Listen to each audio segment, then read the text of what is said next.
Alright, here we go. Part 7. It's Francisco bringing it back. Another educational video. Here we go. Going back into Negro. African Americans, you are the Cherokee, Apache, Esaw Indians. African Americans ain't African.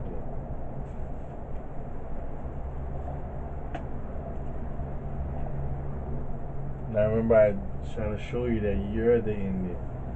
So when they place these images of these mongoloids, they have to understand that they was brought here and they was placed in your stead. And so when you watch this next video, you have to understand that when they're talking about these people, they're not talking about mongoloids, they're talking about you. And they'll even say the first person speaker or people that were there and they were taking the notes of what they wrote.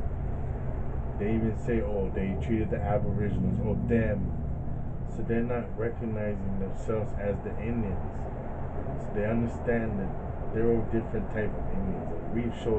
I've showed you enough evidence to prove that there were other type of Indians, and that there's books out there to show you about the lives of the slave trade. Okay? The horrors of Thanksgiving and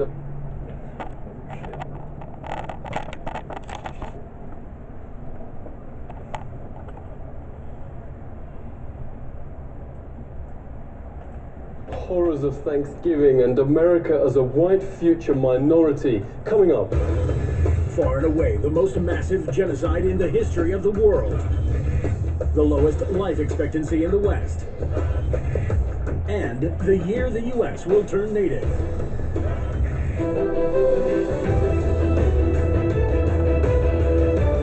Virtually none of Thanksgiving has an ounce of accuracy, notes the bestseller Lies My Teacher Told Me. The idea of Europe bringing civilization to the Americas simply flips truth on its head. This is what European explorers actually found in North America. Far and away the most beautiful city on earth. 5 times the size of London or Rome. Great towers and buildings rising from the water. 60,000 gleaming houses, and how spacious and how well built they were. Of beautiful stonework and cedar wood, and the wood of other sweet-scented trees. The many streets and boulevards of the city were so neat and well swept, despite the multitude of inhabitants, crisscrossed with a complex network of canals, like an enormous Venice, but also remarkable floating gardens that reminded of nowhere else on earth. While Europe was drinking water from its polluted city rivers, huge aqueducts You must understand, 10,000 men every day got up to clean the city. Just living in paradise, walking around in white robes, looking like angels, while they came from a place where they're drinking sewage water. Somewhat like where we live today. You see?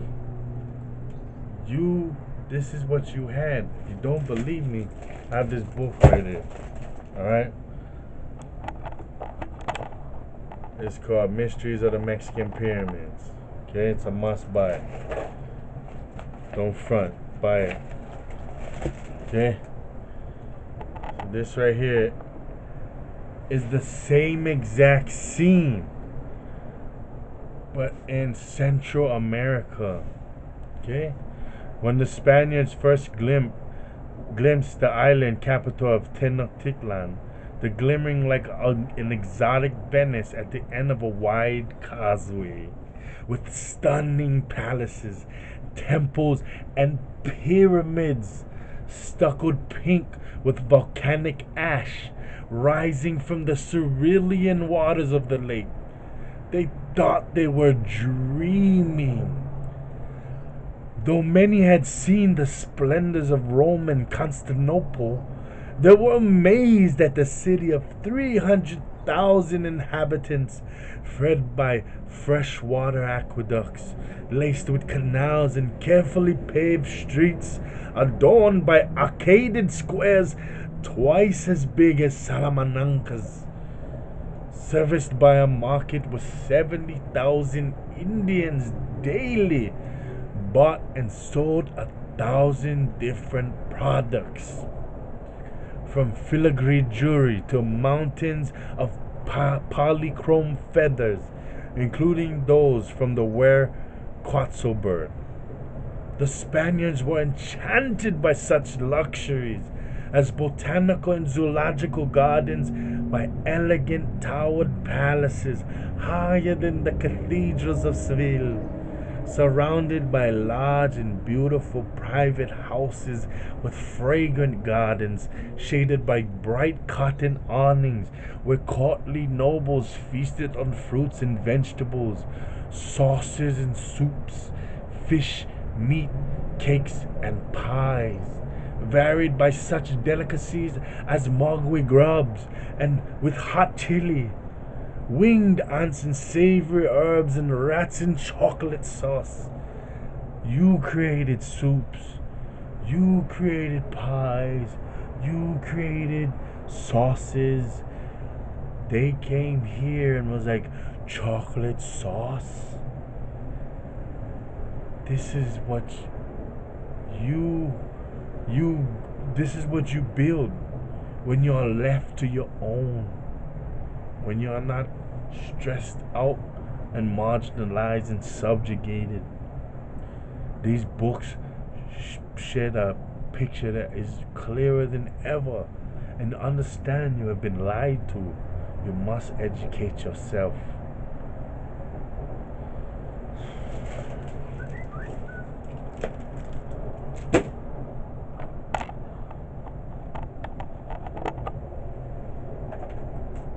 Exported America's water from fresh springs. But what impressed most were the special merchant areas where timber and tiles and other building materials were bought and sold, as well as greengrocer streets where one could buy every sort of vegetable, fruits, honeys, nut paste and chocolates. Astonished by the personal cleanliness and hygiene of the colourfully dressed populace, and by their extravagant use of soaps, deodorants and breath sweeteners.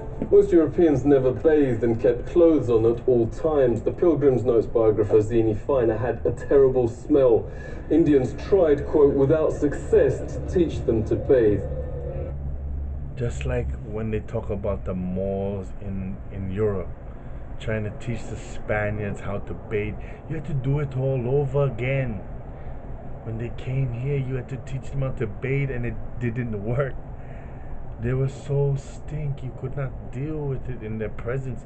You were so beautiful and so clean. Now what do? They have the same soaps with poisons in them so that you are affected. They perverted everything, and we don't see it because we are perverted and we will not recognize it. Settlers also had bad breath from rotting teeth. Death and starvation was so common that corpses were just dumped in open pits known as poreholes. Many turned to alcohol and committed suicide. In fact, the story of the first settlers has been deliberately changed, notes author James Lowen, because the truth's so shameful. They actually settled hundreds of miles further south and stayed in America because the mission was a failure. Their real aim, reports historian Robert Beverly, was to find some gold and take it back to Europe.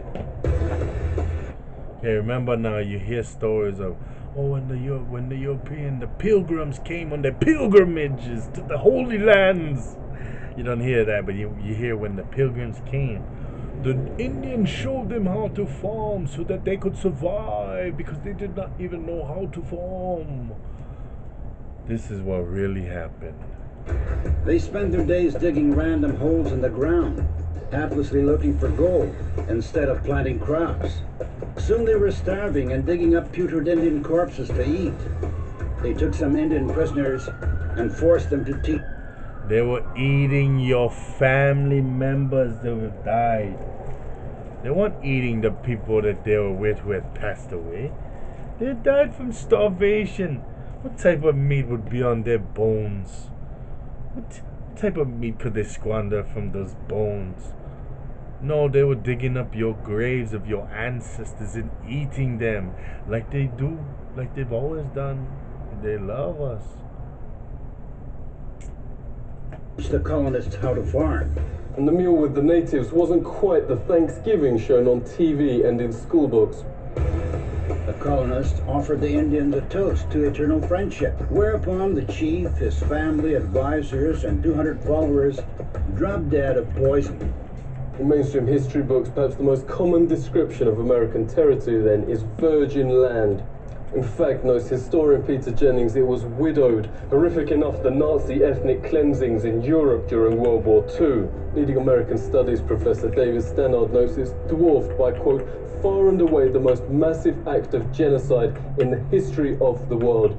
The death of 100 million indigenous people in the, quote, American Holocaust, some from disease, but also vast numbers from a deliberate policy aimed at wiping out the race that mainstream history books continue to pretend never happened. He knows when Heinrich Himmler called the final solution, quote, delousing. See, that's typical though of these people. And what did they even teach you this, right? Well, when you're a bad kid and you got busted for a crime, what did you do? You plead to a lesser crime, right?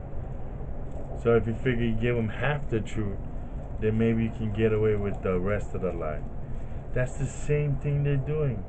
They're giving us half truths so they can they can silence the rest of the lie, which is you're the Cherokee, you're the Indian. And as soon as they built cameras, they started taking pictures of these proxy Indians, Mongoloids that they brought in.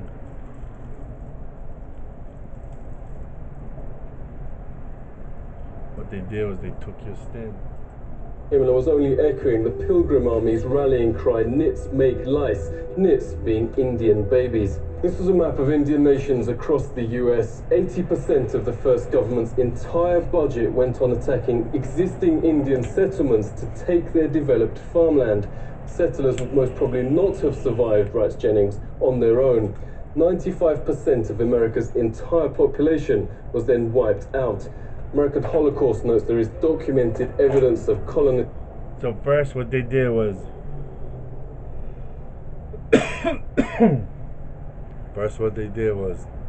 they invited you to a party and they poisoned all your drinks and killed all of you and took over your farms. Then they say, oh, you got some strength now. Let's go out on more parties and we'll take over these farms. We'll kill them when they're not ready. Oh, I think they have Sabbaths. Let's go kill them on this Sabbath. Leaders going town after town, deliberately killing all men, women and children. Yet school texts and history books remain silent. Orders came from the very top. Under the direct order of George Washington, at least 28 of 30 Seneca towns and all the towns of the Mohawk, Onondaga and Cayuga were simply obliterated. George Washington wrote, the Indian country, quote, must be destroyed. Thomas Jefferson called to, quote, pursue Indians to extermination. Nobel Peace Prize winner Theodore Roosevelt called beneficial the eradication of the native race. Stannard notes genocide was official public policy. California Governor Peter Burnett in his 1851 message to the legislature. Extermination must continue to be waged until the Indian becomes extinct. Another governor issued the public proclamation to, quote, pursue, kill and destroy all Indians. A witness notes the ensuing bloodbaths practically wiped out the native race. The whites shoot them down like wolves, men, women and children, wherever The whites shoot them down like wolves. Them. they could find them. This war of extermination against the Aborigines Against the Aborigines, meaning the black, the light skin, the yellow, the ruddy, the brown. is tending to the final extinction of the race. What reportedly saved the race from extinction was their use as slave labor. This extermination policy has proved so injurious to the interests of the whites. Indian labor is indispensable. Highly prized slaves were Indian girls as young as 3, said the Marysville Appeal, for fulfilling double roles of labor and of lust. Phil Lane Jr. So they was prostituting these little girls. As hereditary chief of the Hankton First Nation, Look Phil, at really great to see you. European What facts are being Mongoloid. airbrushed out of history? He's the proxy. Practices were that that sometimes you don't want to speak about, and they not only wiped out most of the people, but the way they did it, the greatest loss of people.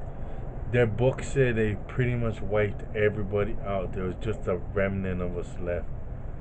So it was easy to bring in all these Mongoloids as proxy. There's only so much of us now because of the time from then to now of us mating together. We've reinitiated, as long as our father seed hasn't gone, of the way of the white man. We're still here. At any time in history, Cultural genocide is still being waged on surviving Indians, reports Truthout. From the start of the 20th century, children were forced into so-called Indian boarding schools designed to, quote, kill the Indian in them, according to the system's founding father, Richard Pratt. Indians are obliged to change their name to a Western one like Tom, made to dress and style their hair like whites. Indigenous Americans are also forced to adopt Christianity and all other parts of Western culture. Lenore Stefan witnessed the abuse firsthand. Thank you so much for speaking to us. Can you tell us what happened? Federal policy here was to... Now look at this name. Atsina, Sin, Shinna, China, Sinna. These are all the same people. That's why you line her up next to a Japanese picture, or a Chinese or Korean. They look similar. It's because they come from the same root. They were brought here as proxy. And now they sit on your lands collecting and not doing a damn thing. They don't farm like you farm. They don't build like you build. They don't hunt like you hunted. They just sit there and gamble and drink and rape their fucking children. Sick. Was to take the Indian out of the person. They beat the language out of like my father. He grew up his whole life. His then their hands kids were never know what was going on. Now they're getting manipulated. As a result, he used to talk our native language, but he never wanted me to learn. I consider myself a recovering Catholic because of, the sexual abuse that I experienced, from the Catholic Church. Daniel Sheehan says the genocide is continuing. He's helped start the Lakota Child Rescue Project to stop the forcible removal of Indian children. Daniel, thanks a lot for coming on. Could you tell us what is happening to the children? And what we discovered is that not only were the children being taken on an epidemic level, that it was happening on every single one of the reservations. And in virtually every one of the major cities. The International Convention Against Genocide. What do they do today? They come in and take all your kids. As soon as something's up, they find some little thing about that's wrong with you that they don't like. They come and take your kids. Same shit. Actually, the shit is all format, it's all textbook. Has a provision which expressly identifies what's going on as genocide. That the systematic undertaking on the part of the racially dominant culture in a given nation state, taking away indigenous children from their native tribes and putting them in the white culture has been identified as genocide. Even the Supreme Court still upholds natives' second-class status to this day, writes noted legal scholar Robert Williams. He joins us now. It's really great to speak to you. Can you give us some examples? 1 out of 3 Indian women will be raped during their lifetime. In 86% of those cases, the victims report that... Giving a protest over the validity. So...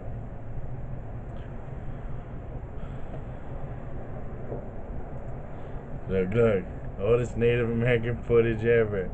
This fucking thing keeps coming up. Let's see what they got to give.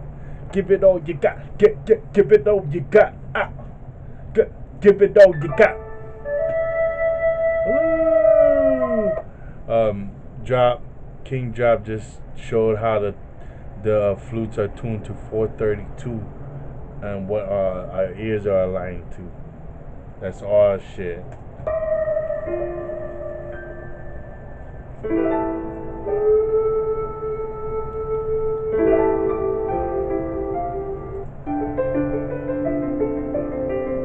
As soon as they got fucking cameras, they started parading these people around. They look so uncomfortable. They said, do this, do that. That's what the Indians did. Okay, copyright. I don't know how long I got, but you see how they do it?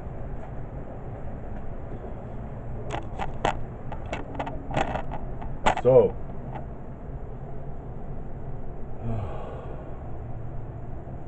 I have to think. Next video, I'm gonna show you the wars. They've been warring with you, and they haven't stopped. It's just you don't think you're at war because you think you're somebody else. You don't displace yourself from your own land, your own home, your own culture, your own history. And nobody gives a fuck about you but people trying to give you this information. Some people, I know, might have ulterior motives, but most of us out here are just trying to help everybody find the truth. So everybody keep focused, read. At one point, we gotta stop watching, we gotta read, we gotta buy these books, we gotta prepare any contingency.